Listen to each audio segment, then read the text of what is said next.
C'est le casse-tête de l'été pour les serveurs de nos restaurants, traduire les menus pour les touristes étrangers. À Royan, la solution existe. Testé depuis 1 an, ce système met à profit, à contribution, les téléphones connectés et autres tablettes. Comment fonctionne cette innovation?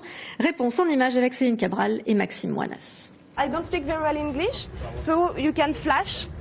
And you have all the menu in English, in your language. Avant, lire un menu en français au restaurant était un casse-tête pour Christine et Peter.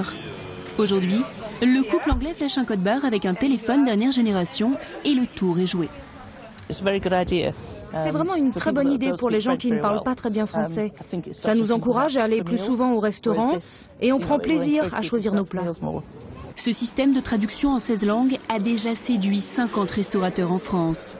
Ici, à Royan, on l'utilise depuis 1 an et l'outil dernier cri semble bien faciliter le quotidien des employés. On ne perd pas de temps à leur expliquer, à leur traduire. En plus, entre les Espagnols, les Anglais et les Allemands, anglais on y arrive à peu près. Allemand, personne ne sait le parler ici, donc c'est vrai que c'est quand même un confort pour eux et pour nous. Cette e-traduction, c'est un entrepreneur charentais qui en a eu l'idée lors d'un voyage à l'étranger.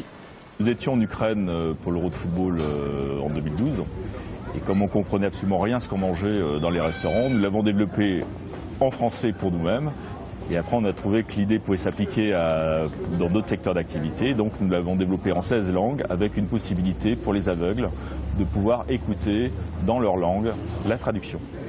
Depuis 2 ans, l'Office de tourisme de Royan s'est lui aussi emparé du flashcode pour ses visiteurs les plus high-tech. C'est vraiment une habitude, surtout pour l'instant chez les plus jeunes, de consommation touristique complètement différente qui est en train d'évoluer et ça vient en complément du papier. Bien évidemment, on ne va pas arrêter le papier, on continue, mais il faut les 2 outils. À l'heure du numérique, les habitudes touristiques sont en pleine évolution. Reste à savoir si le petit carré noir et blanc saura se rendre indispensable dans les années à venir.